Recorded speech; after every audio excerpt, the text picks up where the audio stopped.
Sing them over again to me, wonderful words of life.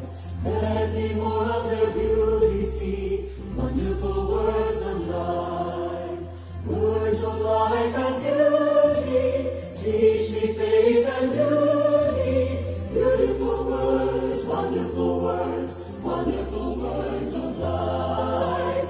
Beautiful words, wonderful words, wonderful words of life.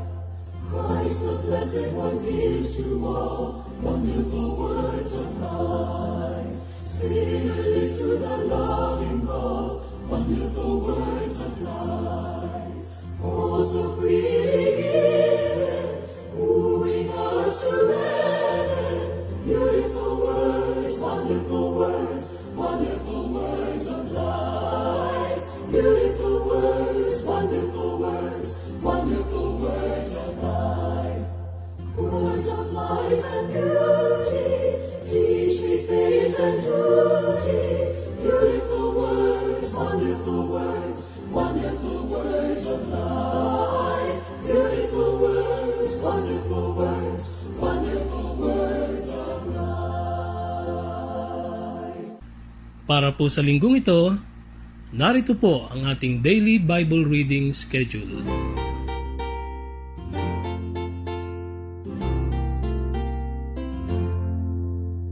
Sing them over again to me, wonderful words of life. Let me more of their beauty see, wonderful words of life. Words of life and beauty, teach me faith and duty. Beautiful words, wonderful words, wonderful words of life. Beautiful words, wonderful words, wonderful words of life. Christ the Blessed One gives to all wonderful.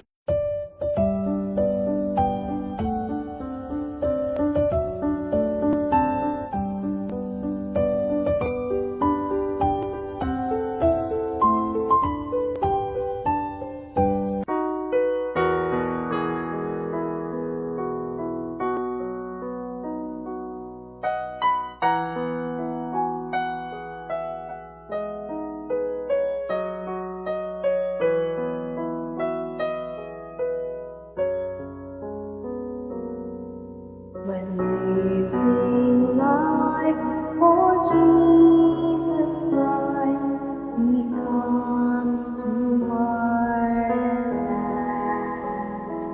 When obedience needs sacrifice, that seems too much to ask. That's when I learn that my strength isn't really strength at all, and I find rest in humbleness when I surrender all. In my weakness, He is strong. In my need, He leads me on. When I come to the end of far I am, and I place my trust in Him, that's when His strength begins.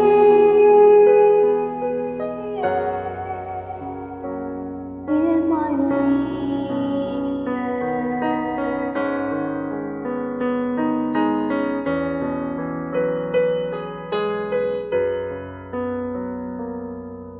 when failures in my human strength have weakened all my pride, and with hopes in fallen dreams have humbled me inside. It's then by grace I find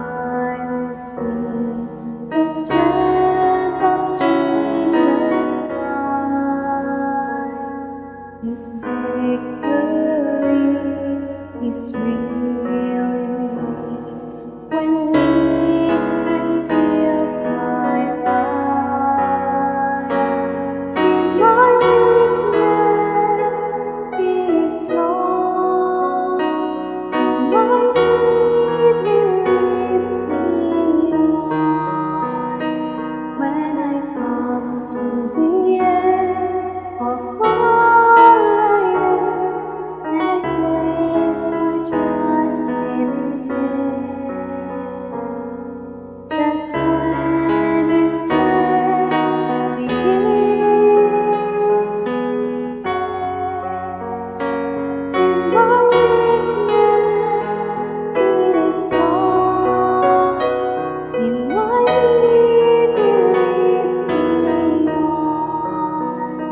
When I come to the end of all I am, and I place my trust in Him, that's when His strength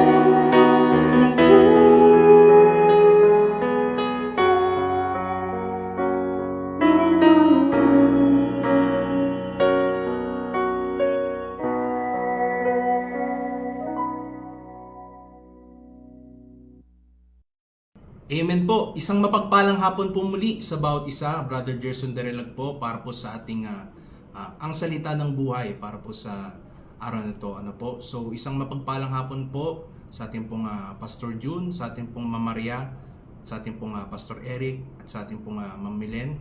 At sa bawat isa po na naka-tune in sa oras na to, ay maraming salamat po sa paglalaan nyo po ng oras para sa pakikinig at sa pag-aaral ng salita ng Diyos. Okay? So, nais ko lamang din po bumati sa mga kapatiran na nagdiriwang ng kanila pong kaarawan at ganun na din po sa mga may anibersaryo. So, maligayang pagbati po sa inyo and ganun din po sa nagbigay po ng tanging bilang. Ano po, maraming salamat at nawa ang puso po ng bawat isa ay naihanda sa pamagitan ng awitin na ating napakinggan bago sa pangaral ng salita ng Panginoon.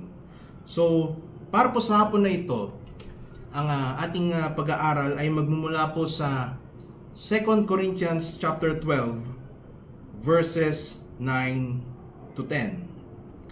2 Corinthians chapter 12 verse 9 to 10.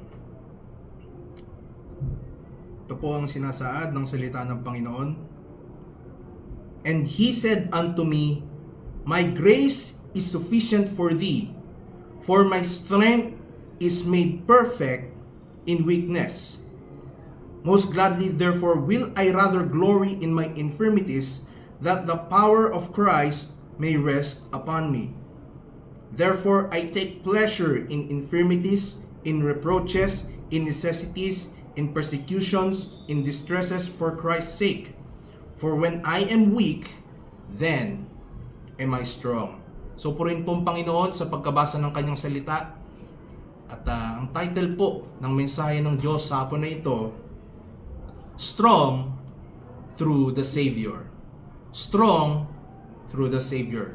Shall we pray? Panginoon, maraming salamat po sa oras at pagkakataon, Panginoon, na muli kami po inyo pong binigyan ng pagkakataon na makapag-aral ng inyong pong salita sa hapon na ito, Panginoon. Maraming salamat po sa paggamit niyo po sa akin, Panginoon. Nawa, gamitin niyo po ako mightily na nawa, ipangaral ko po ito ng may buong tapang at courage, Panginoon. At ganoon din po, Panginoon, sa mga oras na ito, kayo pong siyang magpatawad sa aming mga kasalanang naisip, na salita at nagawa upang kami po ay maging karapat-dapat sa inyo pong harapan. At especially po ako, Panginoon, na inyo pong gagamitin sa hapon na ito upang maging kagamit-gamit po ako sa hapon na ito, Panginoon. At nawa, Panginoon, hindi po makita ang aking kapintasan at kakulangan. Nawa ay hindi po hamakin ng aking kabataan, Panginoon. Bagkus makita po ang pagpapala at biyaya ng inyo pong salita sa hapon na ito, Panginoon. At Panginoon, nawa kayo pong siyang magbigay sa amin ng kapasidad at karunungan, kaunawaan, Panginoon. Especially po sa akin pong gagamitin upang maunawaan po namin ang nais nyo pong ipabatid sa bawat isa sa hapon na ito. At Nawa, Panginoon, wala pong maging aberya sa internet, Panginoon. Kayo pong siyang humawak dito, Panginoon. At binabalik ko po lahat ng papuri at pasasalamat sa pangalan ng aming Panginoong Hesus. Amen at amen. So, strong through the Savior. So, in 2 Corinthians chapter 12, kung alamin po natin ang konteksto nito, makikita po natin na si Pablo, siya daw po ay inagaw o na-caught up. Upon researching, yung Greek word po nito, yung word na caught up, ay the same dun sa phrase na caught up, doon sa 1 Thessalonians chapter 4 verse 17, which tells about the rapture. So, ang Greek word po ng word na caught up ay harpazo, which means to seize or to snatch away or taken by an open display of force. So si Pablo daw po ay inagaw at siya daw po ay napunta sa third heaven. So just so you know, para po sa mga di nakakaalam, meron pong 3 antas ng langit. So yung first 7 po, ito po yung atmosphere, yung kalangitan. Yung kung saan makikita po natin yung mga ulap, yung mga ibon, Then ito po yung himpapawid, okay? Yung atmosphere. Then yung second heaven, ito naman daw po yung kalawakan o yung outer space, yung universe. Kung saan makikita natin yung mga between, yung mga planeta. And then yung third heaven, which talks about dito sa verse, or sa 2 Corinthians chapter 12, ito daw po yung tahanan o kaharian ng Diyos. Ngayon, as Paul went to the third heaven, di niya masabi kung nasa physical na katawan ba siya o buo ba siyang napunta doon, or out of the body experience yung kanyang naranasan. Pero either way, he went there and saw amazing things. Sabi nga po sa verse 7 ng 2 Corinthians chapter 12, abundance of revelations. Sagana po ng revelasyon. So most especially yung encounter niya at yung conversation niya kasama ang ating Panginoong Hesus pagkatapos niya mapunta dun sa third heaven. So since tao lang din si Pablo, okay, yung pagpunta niya dun sa kaharian ng Diyos at pagbalik niya sa lupa, it could make him easily prideful. Bakit po? Kasi kung isipin po natin, bakit siya magiging prideful kung sakali? Kasi kung isipin po natin, tayo po yung makapunta sa langit, tas makabalik po tayo dito sa lupa. Di po ba, ibabrag po natin yan. Na para bang we're so proud kasi nakapunta po tayo dun na tulad po nung let's say, halimbawa po sa mga bata, di po ba? Let's say, every time na may pinupuntahan yung bata, something or somewhere relevant, kanyari sa Star City, or sa Enchanted Kingdom, or sa Disneyland, magkukwento yan sa mga kaibigan nila, sinasabi na, ako nakupunta ako sa Star City, ako nakupunta sa Enchanted Kingdom, ako nakupunta ako sa Disneyland, kayo hindi. Same thing goes for Apostle Paul dito po sa situation na to. Baka isipin niya kasi na mas better siya kaysa dun sa mga ibang apostles. Kasi nakapunta na siya dun mismo That is why inalaw o pinahintulutan ng Diyos na magkaroon si Pablo ng tinik sa laman or ng thorn in the flesh. So bakit kaya? Tulad nung nangyari kay Job, si Satan yung nag-i-inflict ng pain Sabi nga po sa verse natin dito po sa verse 7, ano?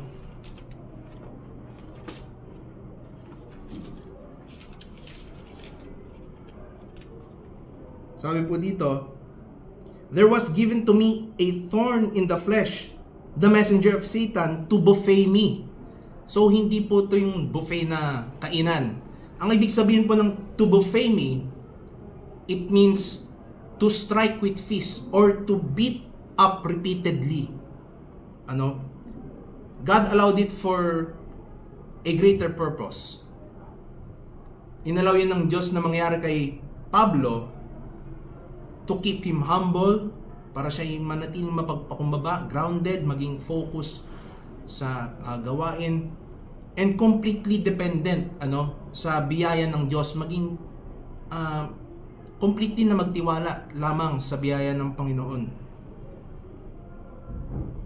Kasi kumbaga nakita na niya kasi yung price, kumbaga pinasilip na sa kanya yung ito, one day. Ayan ito yung price mo, one day. So maaring isipin niya na dyan din naman ending ko, might as well do the things that I want. Pero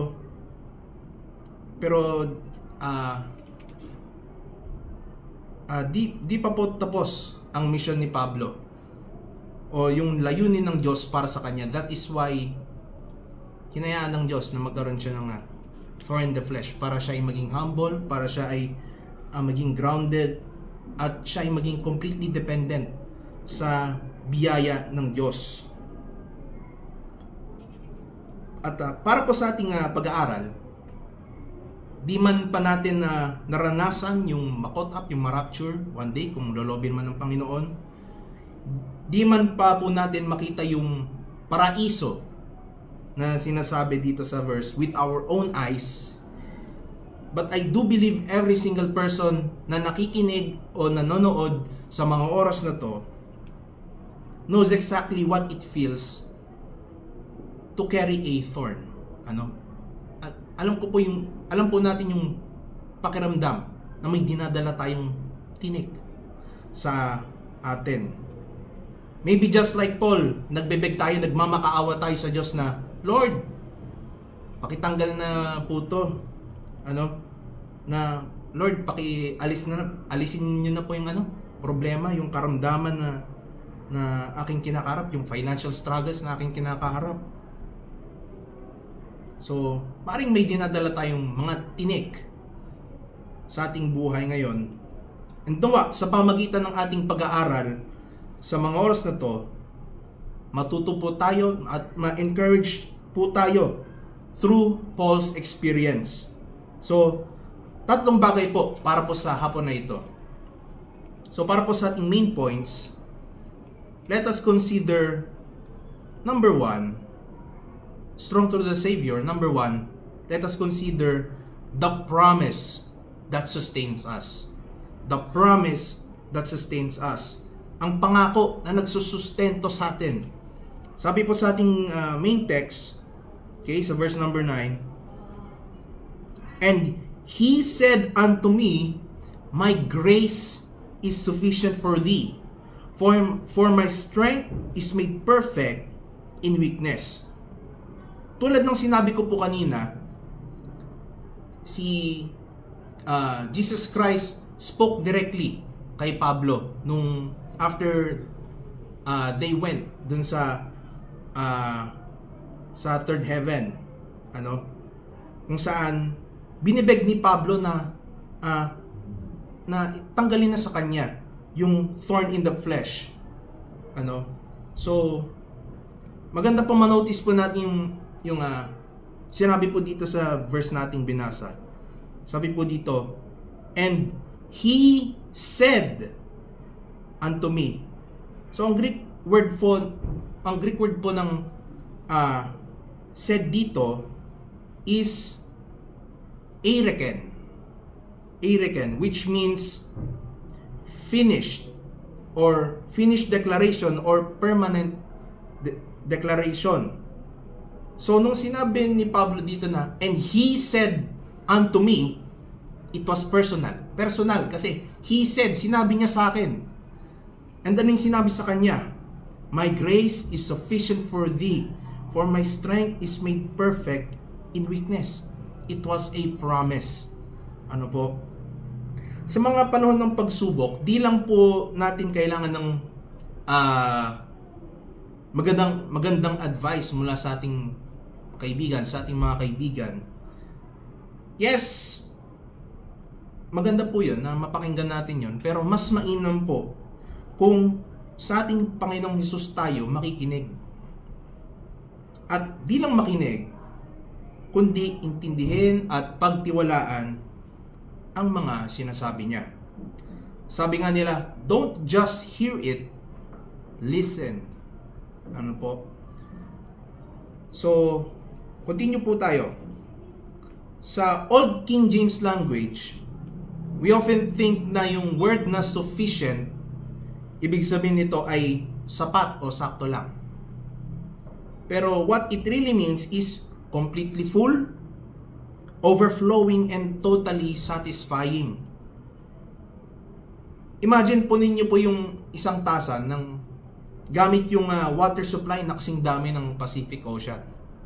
Ano po, kung iisipin natin, mga ilang tasa kaya yung mga gamit natin para ubusin yung water supply na yun, makakailang balik kaya tayo? Probably never. Never natin maubos yun because it's overflowing. Ano po? Baka tayo pa po yung maunang maubos. Ano po? So ano po yung gusto ko pong puntuin dito? That's how big God's grace is compared to our problems. Ano po? Pero we must know that God doesn't give it all in one go. That's why sinasabi nila na ito'y sapat. Kasi di binibigay ng Diyos yon in one go. Kumbaga, wala naman pong trabaho siguro na ibinibigay agad yung one whole worth of salary. Di ho ba? They give it monthly, or tuwing quincenas, mga ganun po. So God doesn't give it all in one go. Di po yung binibigay ng Diyos ng isang bagsakan. Kunyari, kung kailangan po natin ng strength, ng lakas, ibibigay yun ng Diyos. Just like how He gave manna sa mga Israelite. Ano po? So ano po yung manna? Ito po yung bread from heaven. Kung saan, ito po yung pagkain na pinapakain ng Diyos sa mga Israelita nung sila ay nasa wilderness. So, yung manna na yun, it's enough for one day. After that day, okay, naubos. Okay, mana ulit. Kinabukasan, just enough for that day. So, ayun po yung ibig sabihin ng sufficient. Yes, it is overflowing, but God gives it to you. God gives it what is enough. Kung ano yung kailangan natin sa ngayon. So, usad po tayo. Sabi po dito, for my strength is made perfect in my weakness. So yung salitang perfect po dito ay nangangahulugang brought to its highest goal or brought to its full completion. So nagmula po ito sa Greek word na teleio, which ay nga po yung meaning, brought to its highest goal, brought to its full completion. So isipin po natin yung ating mga smartphones. Kaya nitong ano po ba yung kayang gawin ng isang smartphone? Kaya nitong mag-browse, kaya nitong mag-video call, kaya nitong mag-message, kaya nitong mag-navigate ng maps, kaya nitong kumuha ng magagandang letrato, kaya nitong kumuha ng video tulad ng aking pong ginagawa ngayon. Pero once na mag-hit ang battery ng cellphone ng 1%, yung screen ng cellphone, nagdidilim na yan. Di mo na pwede gamitan yan di mo na pwedeng tasan yung brightness niyan. Yung apps, kapag ginamit mo, naglalag na yan. Hanggang sa mag-shutdown na completely na yung smartphone. And once na malobat na yung isang smartphone, useless. Wala nang gamit. Why? Because it has zero power. Ano po? Tuloy po na nangyayari sa aking smartphone ngayon. Ano po? So nakikiram lang po ako sa kasalukuyan. So nasira po bumigay na po yung aking smartphone. Ano po? So useless na because it has zero power. Ganon din po tayo pag may kinakarap na pagsubok. Sinusubukan natin i-handle yung stress, yung karamdaman, yung problema sa sarili nating kapasidad at kakayahan, sa sariling lakas natin. But eventually, ano po, since limitado lang tayong mga tao, we hit 1%. Tulad ng isang baterya ng smartphone. We will feel completely drained, okay? Maramdam natin na ubos na tayo, ubos na yung lakas natin. We will feel completely exhausted. Tayo ay mapapagod, di lang mauubos, mapapagod. And eventually, ready na mag-shutdown. Anytime bibigay na tayo. Ano? Pero tignan nyo po, once na isaksak nyo po yung inyong smartphone using a power bank or sa isang wall socket, yung screen iilaw na ulit. Magkakarga na ulit to ng power sa cellphone. Ganon din po sa ating mga mananampalataya. Since tayong mga tao mauubos yung lakas natin, pero if we plug ourselves, kung isaksak natin yung sarili natin sa ating Panginoong Hesus. When I say saksak, I mean kung maging madikit lang tayo sa Panginoon. Kung tayo ay sumandig sa Panginoon, He will feel His strength on us. Maring tanungin ng mga tao, paano ka nakakangiti? Paano ka nagkakaroon ng kapayapaan sa gitna ng pinagdadaanan mo, ng problema mo? And I hope we say, masabi po natin, hindi dahil sa sarili natin, hindi dahil sa sarili ko, kundi dahil sumandig tayo, dahil sumandig ako sa Panginoon at sa mga pangako niya. Okay? So, that's number 1. Strong through the Savior, let us consider number 1, the promise that sustains us. Secondly, let us consider the problems that shifts us.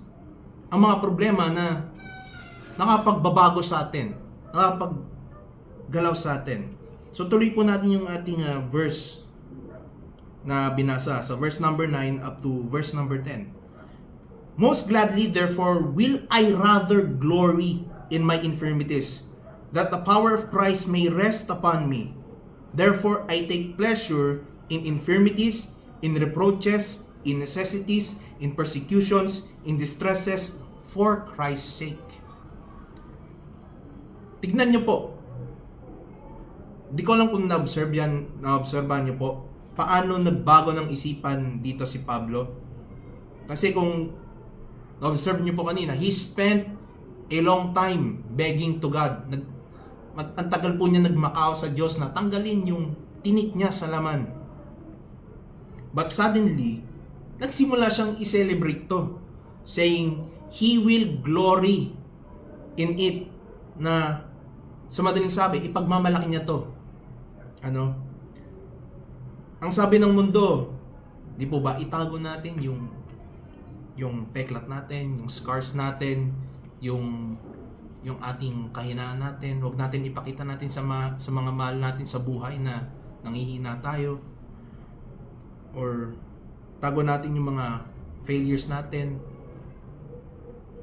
At magpanggap na lang tayo na masaya. Pero through this verse, parang sinasabi ni Pablo, ipapakita ko sa lahat, ipagmamalaki ko sa lahat ang mga kahinaan ko. Dahil ito ang patunay, ito ang pruweba na iniligtas ako ng inililigtas ako ng Diyos sa bawat araw. So, sa original language, yung words na rest upon me, ang ibig sabihin po nito is to pitch a tent over someone. To pitch a tent over someone. Ito po ay isang picture mula sa Old Testament kung saan gumamit ang Panginoon ng ulap, ng pillar of clouds para magbigay ng silong sa kanila, sa mga Israelita during by day. Why? To protect them.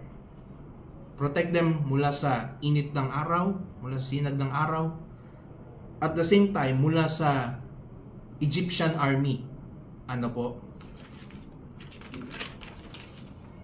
So, maganda, makita po natin yung illustration ng isang tent.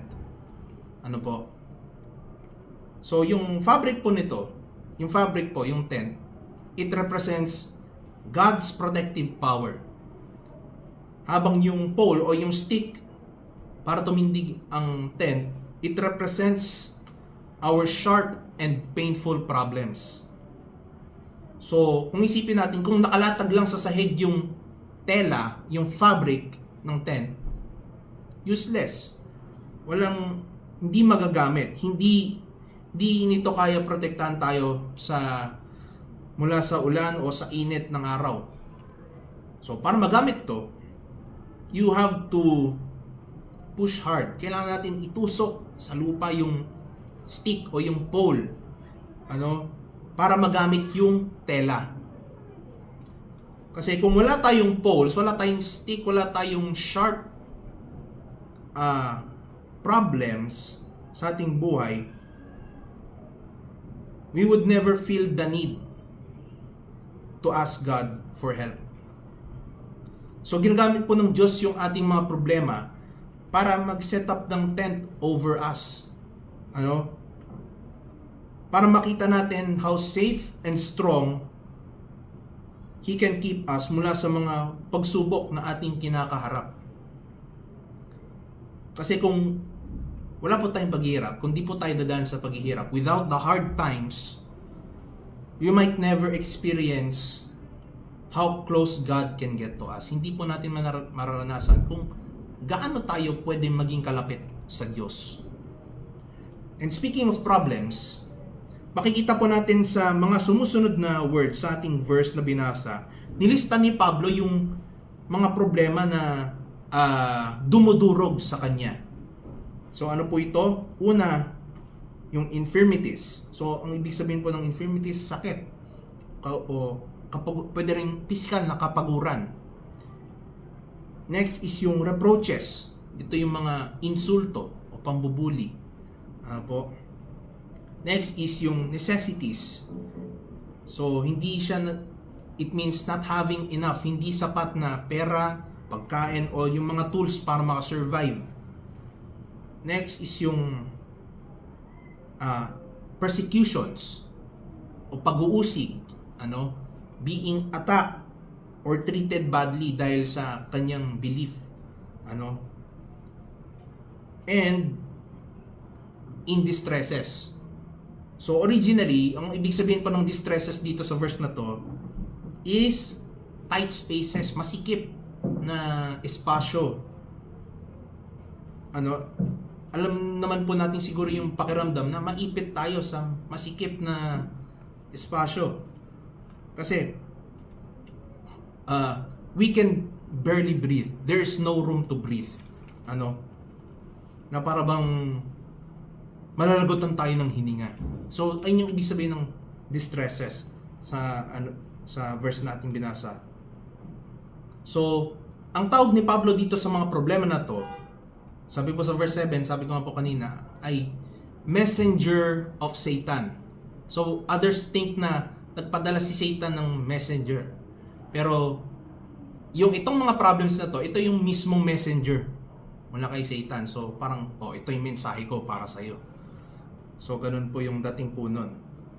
So, sabi ko nga po kanina, kung bakit ipinadala ni Satan o ininflict ni Satan yung pain, yung mga pains na nararamdaman ni Pablo, yung mga naranasan na problema ni Pablo. It was sent to buffet him, to beat him up repeatedly. So with these 5 problems, gusto ng kaaway na he wants to destroy and discourage Paul. Bakit? To make him give up. Para siya ay sumuko o i-throw in yung towel ng pananampalataya. Pero sa kamay ng mapagmahal nating Diyos, yung mga problema na naranasan ni Pablo ay nakapag-alis sa kanya mula sa pagtitiwala sa kanyang sarili, straight into the arms of Jesus for him to trust. Ano po? So, strong through the Savior, let us consider number 2, the problems that shifts us. And thirdly and lastly, okay, strong through the Savior, let us consider the power that strengthens us. The power that strengthens us. So sabi po sa ating verse 10, tuloy po natin, for when I am weak, then am I strong. For when I am weak, then am I strong. Kung papakinggan po natin, it sounds ironic, like it doesn't make sense. Pero parang ano lang po yan eh. It's just like us trying na hindi ipakita yung ating mga kahinaan. Pero Jesus looks at us and says, tigil mo na yan, huwag ka nang magpanggap, drop the act. Huwag ka nang magpanggap na malakas ka. Huwag ka nang magpanggap na kaya mo. Kapag inadmit po natin na mahina tayo, it doesn't mean na naduduwag tayo, natatakot tayo o talunan tayo. It is just being honest with God. It's just pagiging totoo sa Diyos. Na para bang hinayaan natin siyang i-take over yung manibela ng ating buhay. Saying na, Lord, di ko na alam kung ano yung sagot. I'm completely out of answers. Di ko kayang ayusin tong family problems, di ko kayang ayusin tong financial struggles na aking kinakarap.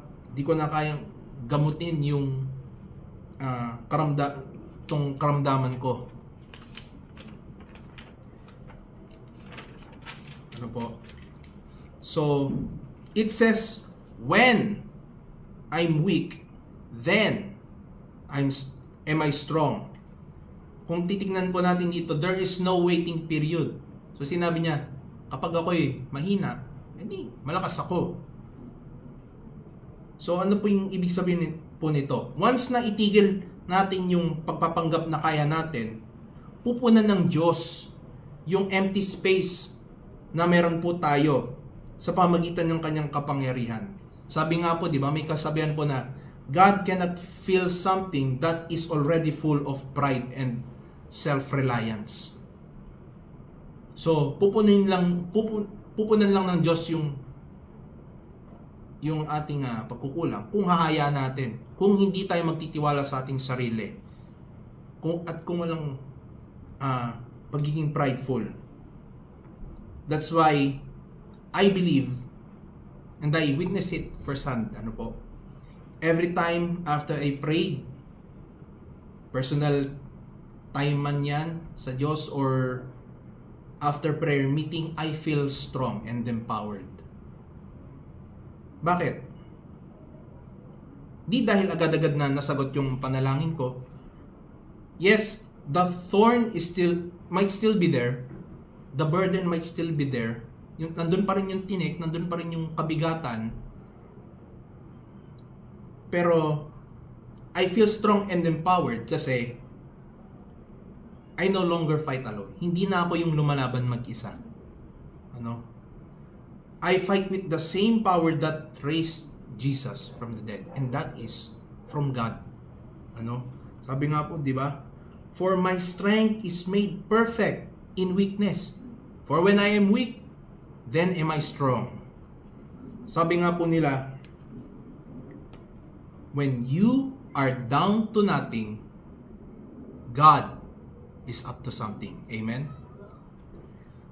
Para po sa ating pagtatapos, marami sa atin ngayon pilit na itinatago yung tinik o yung thorn na meron tayo. Nagpapakatatag tayo, which is good. It's a good thing. Ano po? Sinusubukan natin labanan yung karamdaman, sinusubukan natin gamutin yung ating karamdaman, sinusubukan natin solusyonan yung ating kahirapan o kung anumang balakid yung kinakaharap natin ngayon. And nawa, makita po natin through Apostle Paul, di po siya nagtagumpay dahil sa kanyang sarili o sa sarili niyang kakayahan o kalakasan.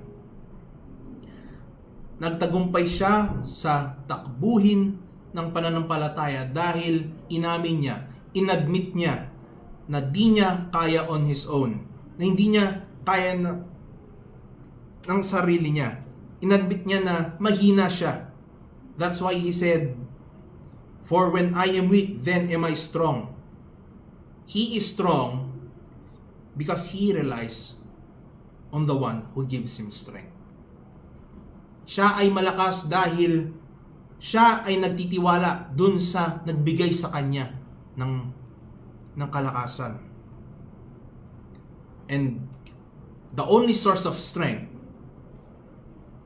is none other than our Lord and Savior, Jesus Christ. And we can do the same thing. Kung tayo po ay may dinadalang masakit na tinik, painful thorn sa mga oras na to, ang challenge lang po or ang call to action lang po ng ating Panginoon sa mga oras na to, nawa, wag na po tayo sumandig sa ating sarili. Kundi tayo po ay sumandig on His sufficient grace. Ano po? And through that, we'll be strong through the Savior. So strong through the Savior, let us consider number 1, the promise that sustains us. Number 2, the problems that shifts us. And thirdly and lastly, the power that strengthens us.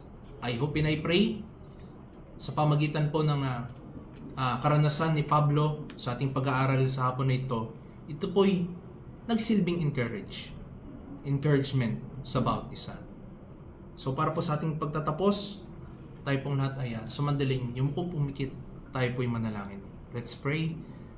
Panginoon, maraming salamat po sa muli sa pagkakataon na kami po'y makapag-aral niyo pong salita.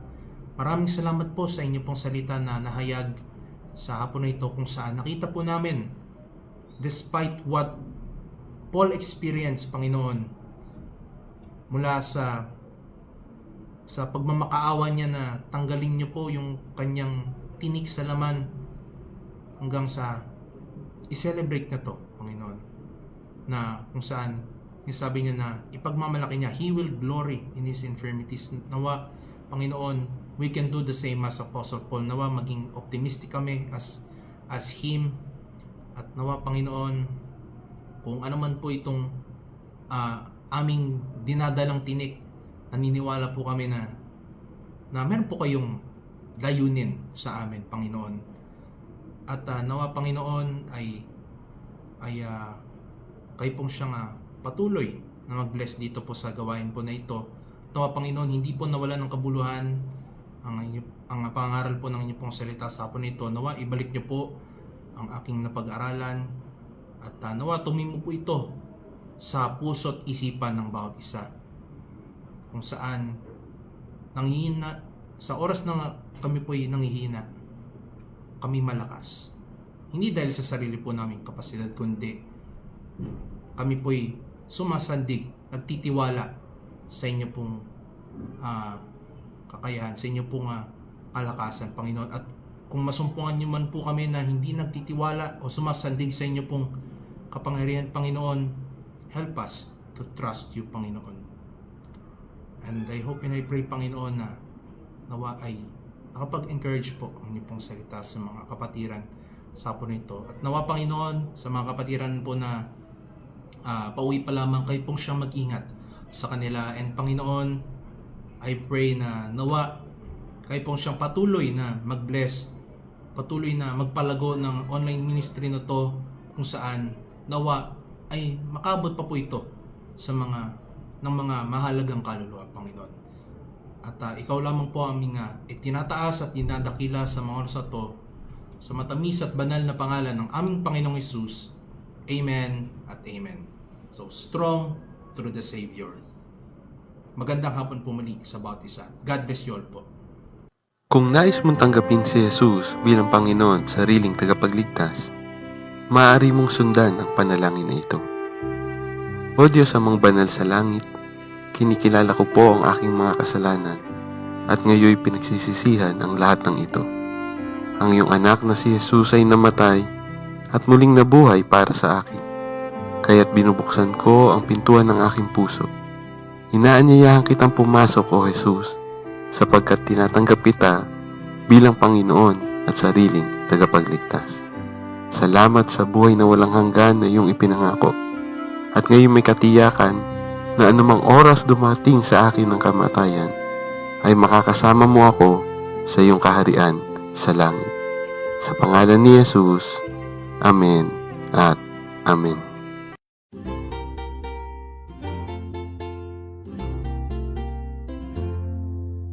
Sing them over again to me, wonderful words of life. Let me more of their beauty see, wonderful words of life. Words of life and beauty, teach me faith and duty. Beautiful words, wonderful words, wonderful words of life. Beautiful words, wonderful words, wonderful words of life. Christ the Blessed One gives to all wonderful words of life. Sinner list to the loving call, wonderful words of life. Oh, so freely given, wooing us to heaven. Beautiful words, wonderful words, wonderful words of life. Beautiful words, wonderful words, wonderful words of life. Words of life and beauty.